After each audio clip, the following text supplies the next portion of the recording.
nih. Anggurku kali-kaliku, pisangku anjing kali-kali nggak goblok. Cepewe aku anjing. Buffalo, kalem. Ayolah. Tapi bohong lagi.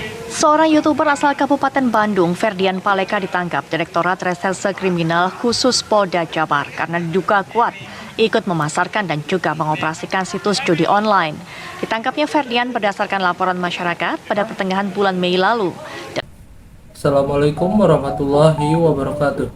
Saya PB Diansyah dengan NIM 201011402115 dari kelas 08 TPLP 003. Tujuan saya membuat video ini adalah untuk menuntaskan kewajiban saya dalam menyelesaikan tugas video etika profesi dengan dosen pengampu Ibu Intan Kumalasari. Di video ini, saya akan membahas tentang konten ilegal, khususnya dalam konten perjudian. Perjudian adalah kegiatan mempertaruhkan uang atau segala sesuatu pada suatu peristiwa dengan hasil yang tidak pasti, terutama dengan tujuan untuk memenangkan uang atau barang tambahan. Perjudian biasanya melibatkan elemen risiko dan keberuntungan, di mana hasil akhir tidak pasti dan tidak dapat diprediksi. Perjudian ini bisa bermacam-macam, mulai dari taruhan olahraga, permainan kasino seperti poker, roulette, blackjack, dan yang lainnya, serta lotre. Dampak dari perjudian ini mulai dari ekonomi. Kita bisa kehilangan uang dan utang di sana-sini, apalagi sekarang ada pinjol atau pinjaman online. Dampak yang kedua adalah kesehatan mental.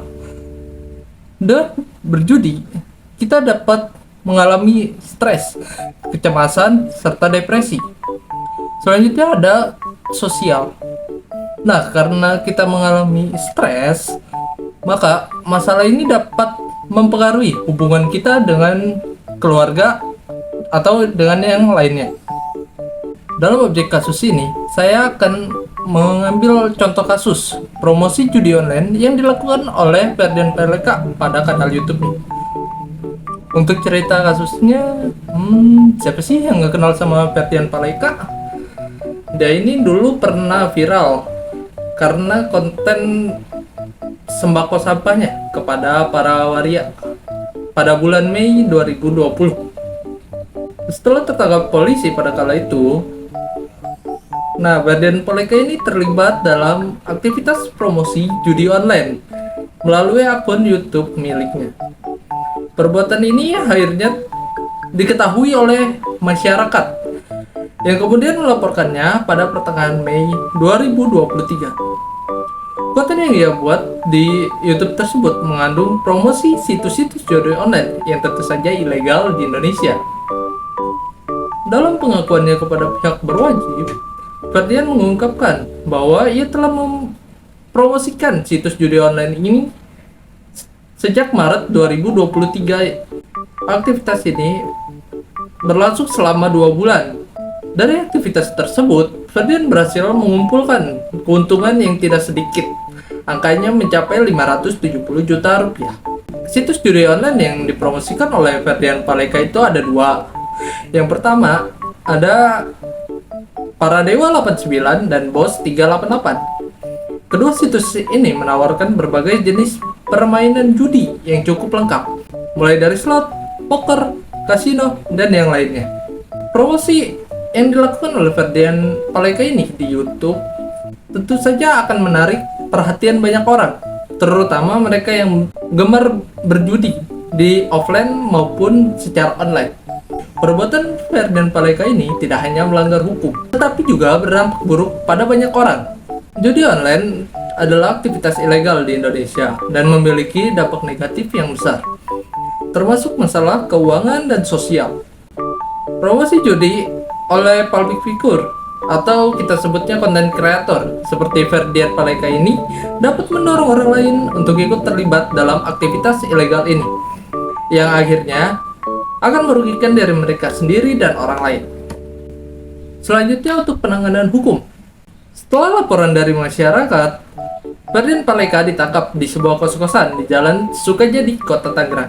Di dalam kosan tersebut, polisi menemukan berbagai barang bukti yang menguatkan dugaan mereka.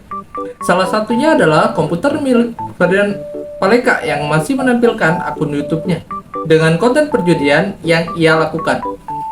Selain itu, polisi juga mengamankan ponsel dan akun sosial media milik Ferdian Paleka yang digunakan untuk aktivitas promosi judi online tersebut. Atas perbuatannya, Ferdian dijerat dengan pasal 45 ayat 2 Junto, pasal 27 ayat 2 Undang-Undang RI Nomor 19 Tahun 2016 tentang perubahan atas Undang-Undang Republik Indonesia Nomor 11 2008 tentang Informasi dan Transaksi Elektronik atau Undang-Undang ITE. Berdasarkan pasal tersebut, Ferdian terancam hukuman pidana maksimal 6 tahun penjara.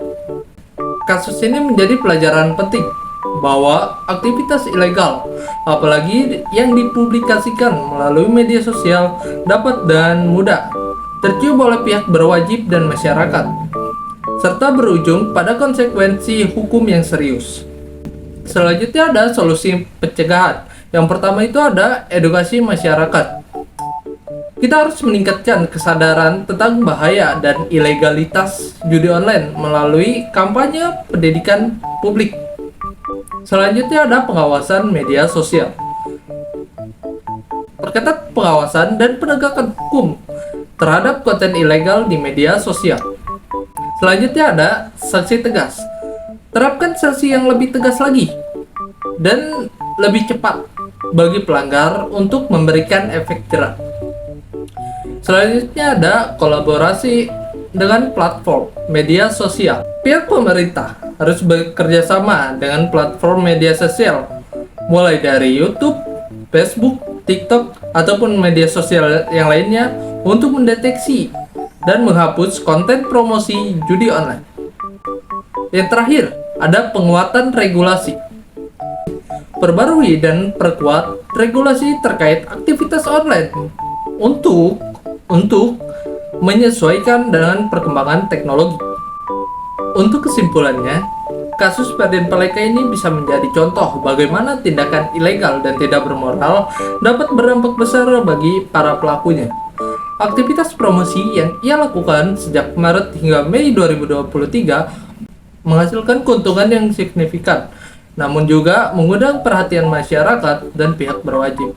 Penangkapan Ferdian Paleka ini menunjukkan bahwa promosi aktivitas ilegal melalui media sosial tidak hanya melanggar hukum, tetapi juga memberikan dampak negatif bagi masyarakat luas. Judi online yang merupakan aktivitas ilegal di Indonesia dapat menyebabkan masalah keuangan dan sosial yang serius. Kasus ini mengingatkan kita akan bertindak sesuai hukum dan etika, serta menyadari publikasi konten yang melanggar aturan tidak hanya berpotensi merugikan orang lain, tetapi juga merugikan untuk diri kita sendiri. Sosial media bukanlah tempat untuk menyebarkan aktivitas ilegal, dan tindakan yang kita lakukan di ruang publik harus mempertimbangkan jangka panjangnya, baik untuk diri kita sendiri maupun masyarakat. Maka kalimat terakhir yang akan saya sampaikan adalah berhenti berjudi, mulailah berinvestasi pada diri sendiri. Sekian video dari saya, terima kasih. Wassalamualaikum warahmatullahi wabarakatuh. Stop dan berhentilah judi online kalau gak mau menyesal seumur hidup.